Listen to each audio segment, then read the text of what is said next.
Am I the a-hole for refusing to stop seeing my granddaughter despite my son's wishes? My son, 40, is what people call a ladies' man. I had a problem with it until last year when he got a girl 20 pregnant because he said that rubbers don't work for him, so they had unprotected sessions. When he found out about the baby, he blocked the mom and ghosted her for a month. He came to tell me about it once his baby's mom reached out again, saying that he didn't have to care for the baby, but that he had to pay child support. I was shocked and told him that he could either step up or not, but that I would have a relationship with the child because it is my only grandchild. He chooses to not step up and try to fight child support, but a month ago he was placed on it.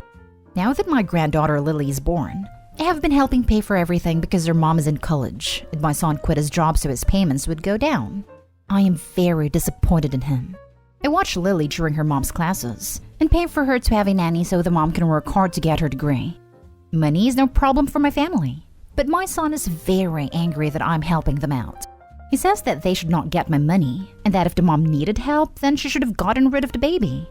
I told him that I will continue to help them because my granddaughter is innocent in this, and that he was the one who refused to wear a protection so they should not have their lives ruined. He said that it is either him or them, and I said that I would always help my granddaughter. He has stopped talking to me, and my daughter said that I went too far and that I should just cut ties with them. Am I the a-hole for helping them against my son's wishes? Now for the top comments. Not the a-hole, but your son is a giant a-hole. He is entitled and selfish, and frankly creepy that at 40 he knocked up a 20-year-old. He needs to grow up. I would disinherit him in a heartbeat. Write a will that cannot be challenged and make sure to get an attestation from a medical professional stating you were sound of mind when the will was drafted. But leave him enough money for a box of rubbers. Wait, he's 40 and she's 20? Have you had a second to digest that truth? Good riddance. Let him be a spoiled, disgusting individual. You are doing the right thing. A 40-year-old who quit his job so the 20-year-old he got pregnant by refusing to wear rubbers gets zero money to raise his child. Makes my stomach hurt reading that. I would give your son zero money from here on out, Opie. Not the a-hole. He said that rubbers don't work for him. Your son is an a-hole, and probably a walking STI vector. When he found out about the baby, he blocked the mom and ghosted her for a month. Seriously, he's just awful. You must be ashamed of him on many levels. You sound like an amazing woman, grandmother, and general person. Bluntly, your son's wishes don't mean anything. Your son's opinions about who cares for his child stopped being relevant a long time ago. I realize he's a grown man and his own master, but he needs to remember that you're a grown woman and your own master. Honestly, I'd be no contact with him over this kind of thing. There's something broken within him. He needs a serious attitude adjustment. Not the a-hole. Not the a-hole for refusing to stop supporting your granddaughter's mother. On the other hand, you do bear some responsibility for raising this absolute sluggard. The fact that Opie admitted to brushing aside his behavior in the past because he is a ladies' man? Only when the behavior became grotesque, Opie realized that son is bad. How many lesser evils has Opie brushed under the carpet in her son's upbringing? Next story is titled, Am I the a-hole for making my daughter sleep in the backyard after what she did to our housemaid? My male 46 daughter 16 is a high school junior. I noticed recently that she's been behaving in a bad manner, constantly commenting on other people's looks, belongings, calling them stuff that isn't cool, and just being insensitive. It's like she lost a filter or something, because usually she's polite. But my wife suspected that our daughter's sudden misbehavior occurred after she started hanging out with the new girls from the school. Basically the mean type and have picked on their behavior. I've sat my daughter and had many discussions about how her behavior has been negatively affecting everyone around her. Our housemaid is the person most affected here, and my daughter has chosen her to be her target for hair/clothes/etiquette criticisms. She has complained about our daughter calling her offensive names, like filthy and gross for cleaning certain areas in our house. I took a stand and explicitly told my daughter I'd punish her if she ever said stuff like that to our housemaid again. Last week, my daughter had a party to go to, but earlier that day she called our housemaid filthy, so I grounded her by not letting her go to the party. She threw a fit and called our housemaid a liar, saying she never called her that. That was the end of it. Days later, my daughter came to me saying she couldn't find her iPhone after looking everywhere. She asked me to call her number, and I did. My wife and I were stunned to discover that the iPhone was ringing inside our housemaid's bag. I had a confrontation with the housemaid immediately, and she denied and cried, saying she never touched the phone, nor had any idea how it got there. I noticed my daughter calling her a thief repeatedly, so I told her to stop and go to her room. I checked the indoor camera before continuing the argument, and saw my daughter place her iPhone inside our housemaid's bag. I was livid. I apologized to our housemaid and gave her the rest of the day off. I then showed a video to my daughter and she was absolutely speechless. I said what she did was immoral and straight up offensive to tamper with that poor woman's livelihood over a petty party she couldn't go to. I told her she was grounded and will have to spend the night in the backyard. She's a germaphobe, but she cried begging me to not make her sleep with the dirt, insects, and hot temperature. I refused to discuss it or I'd make it 2 nights. My wife said I should go easy on her, but I said calling people filthy and accusing them of stealing wasn't okay. In fact, it was the absolute worst. I then went through with my punishment. The reason I chose this punishment was because of the fact that my daughter says she is a germaphobe and used this as excuse to insult others' hygiene and appearance. Our backyard has dirt and bugs in it, and this kind of things get her uncomfortable. But other than that, the backyard is 100% safe. Question: why doesn't she clean up and do house chores as punishment instead? Because I've already tried this punishment before and it didn't work. Because she deliberately stopped eating for days to get out of it and ended up in the emergency department for low blood pressure. Not stay home, but you should give your housekeeper a week off with pay and make your daughter take her place, unpaid. This is the appropriate discipline. Go online and print out websites for military boarding schools out of state that take females. Tell her if she doesn't straighten up immediately, there will be consequences. Then call the applications department and put it on speakerphone. Also, make sure she knows the day she turns 18. You don't owe her anything. She better be a good person or she can't support herself. I'd make her do the housemaid's job for 2 weeks, but pay the housemaid for the work. You are not they to come down hard on her though and knock it on the head. This is an excellent punishment. I'd also go with giving her a flip phone for a good long time. Not stay home. Your daughter deserves a DEFCON 1 level punishment. That's some messed up crap she did. That said, I'd probably pick something besides making her sleep in the backyard. Too temporary, too unusual, too easy for her to make herself out to be the victim. It's both too much and not enough. Spend 1 weekend per month of her grounded without phone year picking up trash on the side of the road with her. Yes, you suggested good alternatives. The punishment should be constructive and educational. Picking trash and volunteering is effective. It's unacceptable to falsely accuse the housekeeper of stealing, and she has to endure the appropriate repercussions subsequently. You're the a-hole. Your child has obvious issues if she's willing to starve herself as a tactic. Have you tried therapy? Or anything other than straight punishment? Pete's sake. If she really is a germaphobe, that's a real medical condition. And by forcing her to sleep outside, you are being an emotionally and physically abusive a-hole. And yes, it's physical mistreatment as well. Disgusting. Next story. Am I the a-hole for only paying for a portion of my son's college, even though he had money from his dead brother's college fund?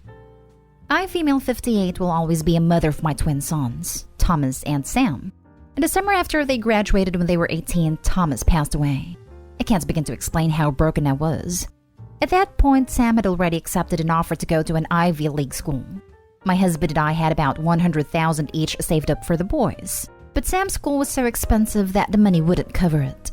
Before Thomas passed, Sam was fine with taking out student loans to cover the rest. Then we lost Thomas. Less than 2 months after it happened, Sam asked if he could have the $100,000 that was set aside for Thomas.